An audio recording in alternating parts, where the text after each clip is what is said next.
Bonjour, alors on me voit plus.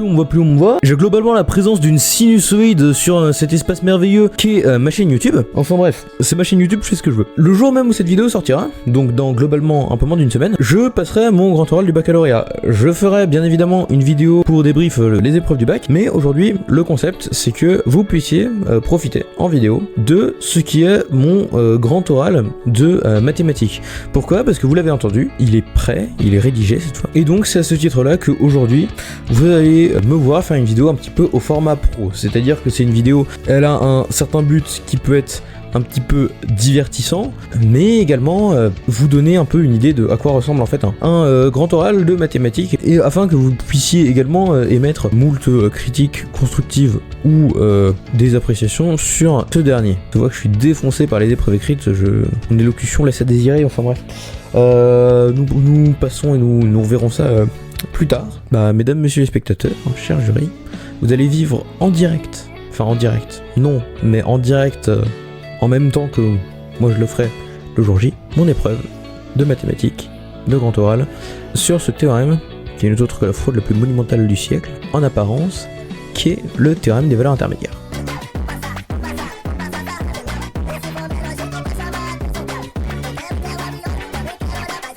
Mon petit cousin vient de rentrer en grande section, et comme tout gamin rentrant en grande section, il a appris à compter. De ce fait, si vous lui demandez de compter de 1 à 10 sans passer par 3, il va juste faire 1, 2, 4, 5, 6, 7, 8, 9, 10, il le fera très bien. Or vous, si vous êtes dans votre voiture d'adulte, et qu'on vous demande de passer de 1 km/h à 10 km/h, vous serez forcément obligé de passer par 3 km/h. Mais alors, où est la différence? Qu'est-ce qui, dans la numération de nos valeurs, définit le fait que nous puissions passer de 1 à 10 sans passer par la valeur numéro 3? Je ne vois évidemment d'autres outils que les mathématiques pour répondre à cette question. Peut-on compter de 1 à 10 sans passer par 3? Pour une fois, il ne sera pas question ici de développer nos compétences en statistiques et probabilité, mais j'espère que ça vous conviendra. Je vous propose tout de même le plan suivant. Dans un premier temps, nous caractériserons nos objets. Il me semble tout de même important dans un premier temps de dédier un temps de notre réflexion à la définition de certains termes, notamment le terme compter. Pour pouvoir répondre à cette question, il faudra l'admettre dans une acception qui sera plus mathématique, et donc de le définir dans un domaine mathématique à minima plus strict. Ensuite, on étudiera la nature des ensembles de définitions, ce qui nous permettra en fait d'effectuer une sorte de disjonction de cas, qui nous permettra de savoir si nous pouvons appliquer le théorème des valeurs intermédiaires ou non, et qui nous permettra de définir dans quel cas nous pouvons compter de 1 à 10 sans passer par 3. On distingue déjà un élément, et pas des moindres, compter. Il y a tellement de manières différentes de compter un par un, donc entier par entier. Lorsque vous comptez des élèves dans vos rangs 3 par 3, vous comptez également. On peut également compter à rebours. On va un petit peu rapprocher ce concept d'une modélisation mathématique. Compter, c'est placer à un certain nombre d'itérations une valeur. Lorsque je compte des rangs d'élèves, donc je compte les élèves 3 par 3, 3, 6, 9, 12, j'effectue à chaque fois une itération. À cette itération, là j'en ai effectué 4, et ces 4 valeurs m'ont permis d'en ressortir le nombre 12. On comprend donc ici que compter, c'est répéter un certain nombre de fois x des choses pour nous renvoyer une valeur qui dépend de ce nombre. Mais quel outil mathématique permet d'associer à une valeur de départ, via l'intermédiaire d'un calcul, une valeur de sortie?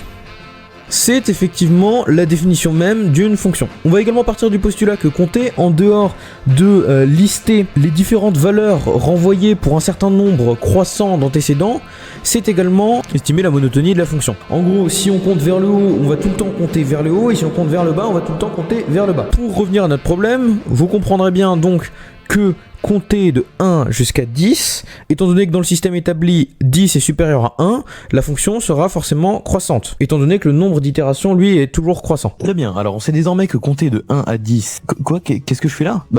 À vrai dire, il faisait beaucoup trop chaud dans ma chambre, donc j'ai décidé de m'installer au milieu de la terrasse pour tourner dehors. On sait désormais que compter de 1 à 10 revient à créer un ensemble ordonné de toutes les images d'une certaine fonction f de x, telle que f de x appartient à 1, 10, 1 et 10 dans les valeurs minimales et maximales atteintes par cette fonction, et tel que x correspond au numéro de l'itération comptée. Cependant, une intuition précaire nous percute. Je vous rappelle que x correspond à un nombre d'itérations, je viens de le dire, et donc, de ce fait, il correspond à un entier naturel. Nous avons donc des implicites qui découlent de cela, puisque l'ensemble n n'est pas le même que l'ensemble R. Les valeurs de ces itérations ne balaient pas toutes les valeurs de R, ils ne correspondent pas à un intervalle. Il y a une mouche, elle cherche la merde. Et donc ces valeurs se cantonent ici à des simples entiers, quand bien même dans notre étude de cas, couvre un sous-ensemble de n ordonné croissant. Autrement dit que le nombre d'itérations se comptera toujours de 1 en 1 selon notre modèle. Or, pour admettre un modèle continu, il faut que la fonction étudiée soit étudiée sur un intervalle qui est un sous-ensemble connexe de R croissant. Nous ne sommes pas dans ce cas,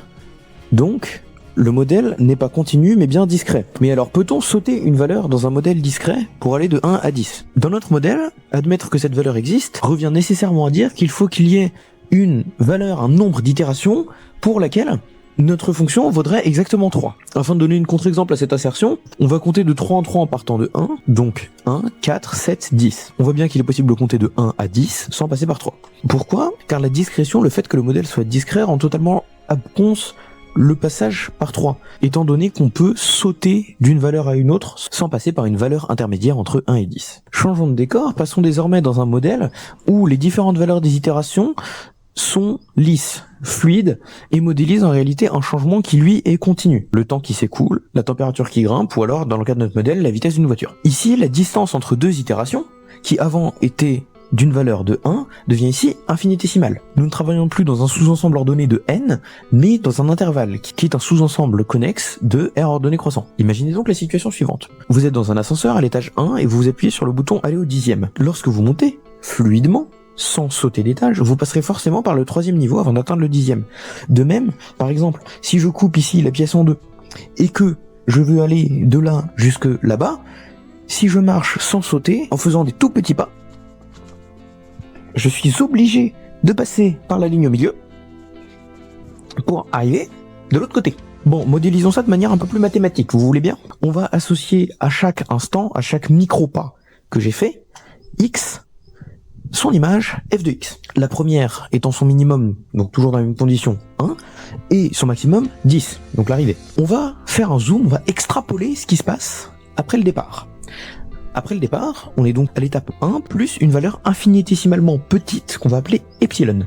Donc à l'itération numéro 1 plus epsilon, la valeur renvoyée sera donc appliquée par la fonction f de 1 plus epsilon qui s'appelle f de 1 plus epsilon. Puisqu'il n'y a plus d'espace interstitiel entre deux étapes et que nous travaillons sur un intervalle qui est dit connexe, nous introduisons donc la notion de continuité, mais cette fois de continuité de la fonction. Graphiquement, un novice retiendra que la continuité d'une fonction, c'est dans une fonction définie sur un modèle continu, la continuité signifie qu'on ne lève pas le crayon. Mathématiquement, cela se traduit par la relation suivante qui s'affiche actuellement sur votre écran. Et je rappelle donc la nuance, cette limite ne définit pas la continuité du modèle, elle définit la continuité de la fonction. En d'autres termes, ça veut dire que la fonction ne s'autorise aucun saut de valeur, ou aucun trou de valeur. Et c'est précisément ce comportement-là qui va même nous obliger, a fortiori, le passage par la valeur numéro 3. Nous pouvons alors formaliser ça avec un outil utilisé au programme de spécialité terminale, le fameux théorème des valeurs intermédiaires, avec f de a égale 1 et f de b égale 10, donc qui sont le minimum et le maximum atteint de la fonction sur l'intervalle traité, AB. Comme 3 est une valeur intermédiaire entre 1 et 10, il existera forcément un réel c, tel que f de c est égal à 3.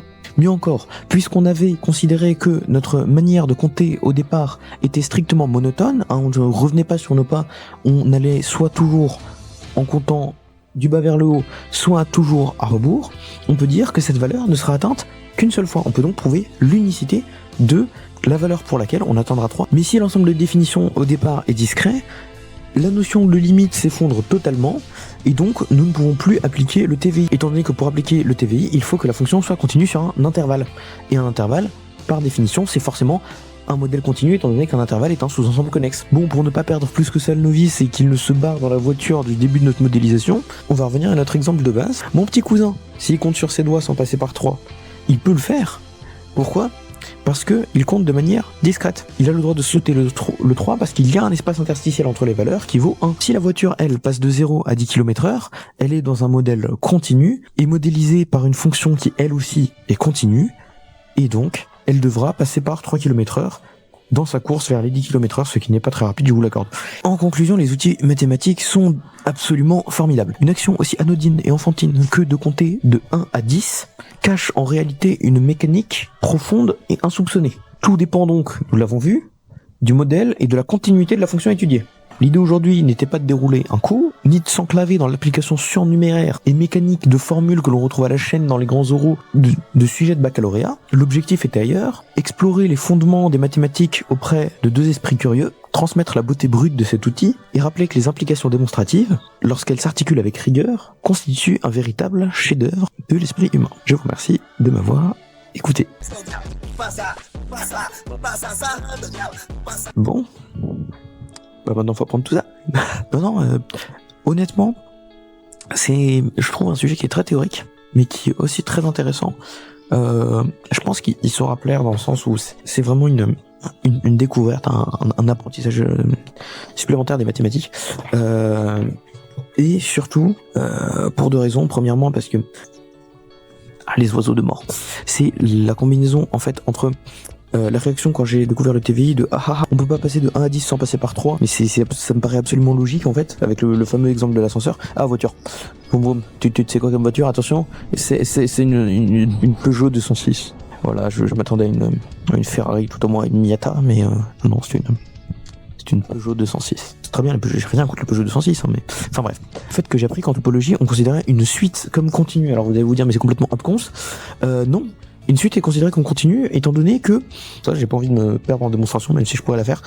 C'est en rapport avec les limites et tout ça, avec la définition de la continuité que j'ai donnée du coup, durant cette vidéo. J'espère que la vidéo était pas trop chiante. C'était vraiment un exemple complet de ce que pouvait être le grand oral. Normalement, au moment du coup où je vous parle, je suis en pleine période de questions avec les examinateurs.